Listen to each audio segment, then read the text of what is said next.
March 8, 2014, Kuala Lumpur International Airport, just after midnight. A Boeing 777 lifts off the runway, bound for Beijing, carrying 239 people. 38 minutes later, as the aircraft crosses from Malaysian into Vietnamese airspace, a routine handoff call is expected. It never comes. What happened in the hours, days, and years that followed would become one of the most extensively investigated and most persistently unresolved mysteries in modern aviation history. This is the documented record of Malaysia Airlines Flight 370. The aircraft was a Boeing 777-200ER, a model with an exceptional safety record at the time, operated by a highly experienced flight crew. The captain, Zahari Ahmad Shah, had logged more than 18,000 flight hours over a long career with the airline. The first officer, Fariq Abdul Hamid, was newer but properly qualified, completing his final training flights on the 777. On board were passengers from more than a dozen countries, the majority Chinese and Malaysian nationals, along with crew of several nationalities. Investigators reviewing both pilots' backgrounds afterward found no documented history of instability, financial distress, or any behavior that would have raised concern before that night. At 1:19 a.m., Malaysian Air Traffic Control handed the flight off toward Vietnamese airspace with a routine instruction. The final voice transmission from the cockpit, acknowledged simply as "Good night, Malaysian 370, gave no indication of any distress. 1 minute later, the aircraft's transponder, the system that broadcasts an aircraft's identity, altitude, and position to ground radar, stopped transmitting. Vietnamese air traffic control never established contact. For several hours, no one outside a small circle of controllers realized anything was wrong. It later became clear, through military radar analysis reconstructed by investigators, that shortly after the transponder went silent, the aircraft made a sharp turn back across the Malaysian peninsula, followed by a further turn to the northwest, tracking a course confirmed by both civilian and military radar before it moved out of that radar's range entirely over the Andaman Sea. At this point, standard aviation safety protocol should have prompted immediate alarm. It did not. Malaysian civil and military authorities did not act with urgency for several hours. A delay later criticized in independent reviews of the incident for allowing critical time to pass before any search began. By the time a search was formally launched, the aircraft had already been missing for hours, its transponder silent, its position unconfirmed by any radar. What ultimately allowed investigators to reconstruct the aircraft's path was not radar, but something far less conventional. A series of automated, largely dataless satellite handshakes between the aircraft and a satellite operated by the British company Inmarsat. Even with its transponder off, the aircraft's satellite communication equipment continued to send brief automated signals roughly once an hour, for reasons unrelated to tracking, essentially a background system check. Inmarsat engineers realized these signals could be analyzed for subtle timing and frequency variations, allowing them to estimate the aircraft's distance and direction from the satellite at each handshake. This technique, effectively unprecedented at this scale, produced a series of arcs the aircraft could have been located along at each hourly handshake. The final handshake occurred nearly 7 hours after takeoff, well beyond the aircraft's expected fuel range on its original flight path to Beijing. Clear evidence the aircraft had continued flying, far off course, for hours after losing contact. The Inmarsat analysis, cross-checked by multiple international aviation and satellite agencies, ultimately pointed toward two possible flight corridors: a northern arc stretching across Central Asia, and a southern arc extending deep into the remote Indian Ocean, thousands of kilometers off the coast of Western Australia. Given the northern corridor would have required the aircraft to cross multiple countries' military airspace undetected, considered highly unlikely by investigating authorities, the search effort concentrated overwhelmingly on the southern Indian Ocean corridor. What followed was the largest and most expensive aviation search in history. Australia, Malaysia, and China led a multinational effort, joined by numerous other countries, scanning tens of thousands of square kilometers of open, remote ocean using surface vessels, aircraft, and eventually deep-sea sonar equipment capable of scanning the ocean floor thousands of meters below the surface. The underwater search ran for years, covering an area of seafloor larger than most countries in some of the most remote and difficult-to-navigate waters on Earth. No wreckage was found on the ocean floor during that primary search phase.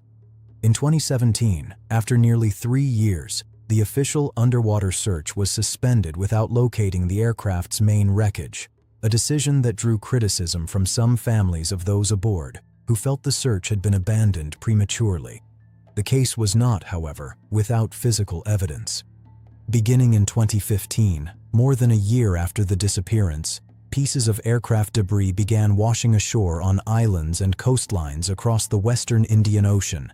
First, a wing flaperon discovered on Réunion Island, followed over the following years by dozens of additional confirmed or likely fragments recovered on Mozambique, Mauritius, South Africa, and Tanzania. Forensic analysis, including serial number matching and detailed material examination, confirmed several of these pieces originated from the missing aircraft. Oceanographers used drift pattern modeling, essentially working backward from where and when debris washed ashore, accounting for ocean currents over the intervening months and years, to refine estimates of where the aircraft likely entered the water. This analysis, combined with the original satellite handshake data, has narrowed the probable crash zone considerably, though the aircraft's main wreckage and flight recorders have still never been located or recovered. In 2018, a private survey company was contracted to conduct an additional, more targeted underwater search across a refined area based on updated analysis. That search also concluded without locating the wreckage. As of the most recent developments, discussions have continued periodically between the Malaysian government and search contractors regarding a further resumption of the underwater search, contingent on new analysis or new proposed search zones, though no confirmed wreckage location has been announced since the recovery of the confirmed debris fragments. Alongside the physical search, official investigators, principally Malaysia's own Annex 13 safety investigation team, working under international civil aviation protocols, examined every plausible cause: mechanical failure, fire, hijacking, and deliberate action by someone aboard the aircraft. The final Malaysian Safety Investigation Report, released in 2018, stated explicitly that investigators could not determine the reason for the loss of the aircraft, citing a lack of physical wreckage and flight recorder data as the central obstacle. The report noted that the aircraft's documented flight path, including at least one confirmed manual course change entered into the aircraft's flight management system before the final radar contact, was consistent with deliberate control input without specifying who was responsible or why. This finding fueled years of public speculation, much of it directed at the flight crew, particularly the captain, given his greater experience and access to the aircraft systems. It is important to be precise about what the documented record actually establishes and what it does not. Investigators found no conclusive evidence of motive, mental state, or intent attributable to any specific individual aboard the aircraft. No suicide note, manifesto, or other documented statement was ever recovered. A flight simulator belonging to the captain, examined by Malaysian authorities, was found to contain various saved flight paths, including one bearing some resemblance to a route into the southern Indian Ocean, a detail international investigators and outside experts have treated as suggestive, but explicitly not as conclusive proof of intent, given the wide range of routes commonly practiced on home flight simulators by experienced pilots. Other theories considered by investigators and independent aviation experts have included a catastrophic onboard fire or mechanical failure incapacitating the crew while the aircraft continued flying on autopilot along a preset course, a scenario some experts considered difficult to reconcile with the documented manual course changes, and a hijacking or other deliberate act by a person other than the flight crew for which no supporting evidence such as recovered claims of responsibility or a clearly established motive, has ever been documented. No theory has been proven, no wreckage location has been confirmed, no black box has been recovered.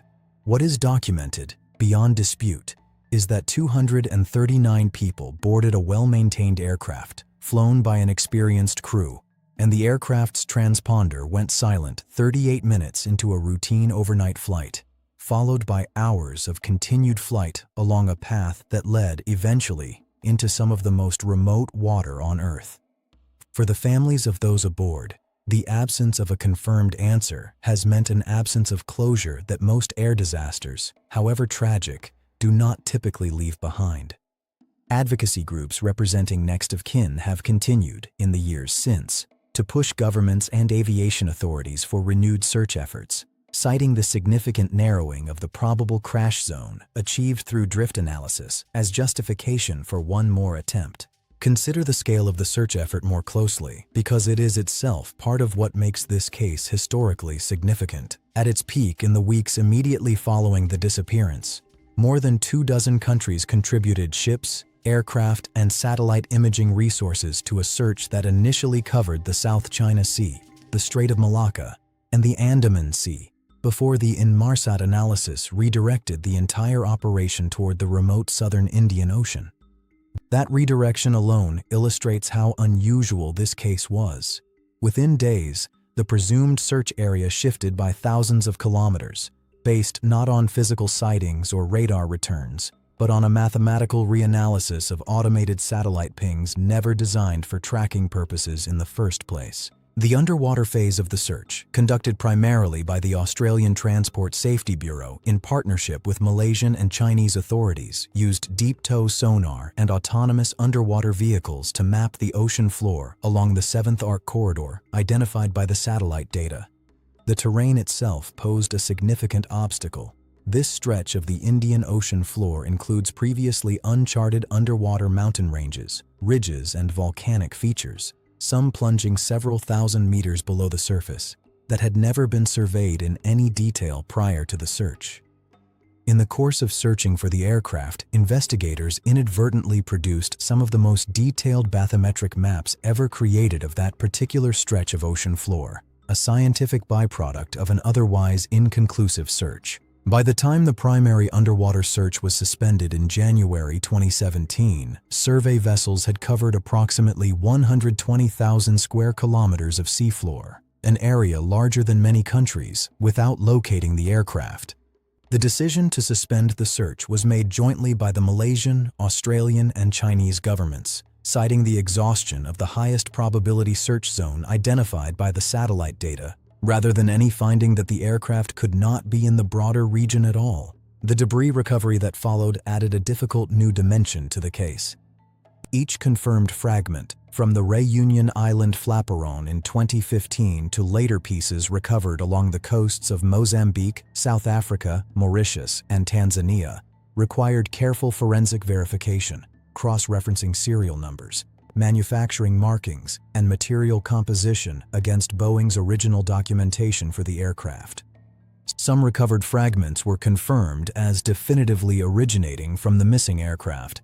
Others were classified only as highly likely due to the absence of a clear serial number, having been damaged or worn during years adrift at sea. Oceanographers from several countries, including drift modeling specialists from Australia's National Science Agency, used the timing and location of each confirmed debris find to run the ocean's currents backward in time, effectively reconstructing where in the southern Indian Ocean the debris was likely to have entered the water years earlier. This reverse drift modeling has been refined multiple times as additional debris was recovered, each refinement narrowing the probable crash zone somewhat further, though never to a single confirmed location precise enough to guarantee recovery on a subsequent search attempt. The 2018 search, conducted by the private contractor Ocean Infinity under a no-find, no-fee arrangement with the Malaysian government, covered an additional large stretch of seafloor using a fleet of autonomous underwater vehicles working simultaneously, a more efficient method than the towed sonar used in the earlier search phase. It, too, concluded without locating the wreckage, though it eliminated a substantial portion of the remaining high-probability search area, further refining where the aircraft is not, even without confirming where it is. In the years since, the case has remained a subject of ongoing formal attention rather than a fully closed matter. Malaysian officials have periodically confirmed they would consider authorizing a renewed search if a contractor presented a sufficiently specific, evidence-based proposal for a new search zone, a threshold that has occasionally drawn interest from research teams and private firms citing updated drift analysis or newly proposed satellite data interpretations, though none has yet resulted in a confirmed new search launch as of the most recent public statements from Malaysian authorities. What the case of MH370 ultimately reveals is the genuine limit of even a well-funded, technically sophisticated, multinational investigation when the central piece of physical evidence, the aircraft itself, remains unrecovered. Modern aviation safety systems are built substantially around data recovered from flight recorders after an incident. When that data is never recovered at all, even the most rigorous investigative process runs into a hard boundary it cannot cross. More than a decade later, Malaysia Airlines Flight 370 remains open, in the most literal sense. No closing report has definitively established what happened, and the underwater search, suspended rather than concluded, could in principle resume if new, sufficiently specific evidence emerges. Until it does, the documented record stands exactly as investigators left it, a series of narrowing probabilities, a handful of confirmed debris fragments, and 239 names still waiting for an answer the ocean has not yet given up. If cases like this, where extensive, credible investigation still runs into the hard limits of the evidence available, are the kind of history you want more of, consider following this channel, where every documentary stays grounded strictly in the public record, and every unresolved mystery is presented exactly as it remains, unresolved.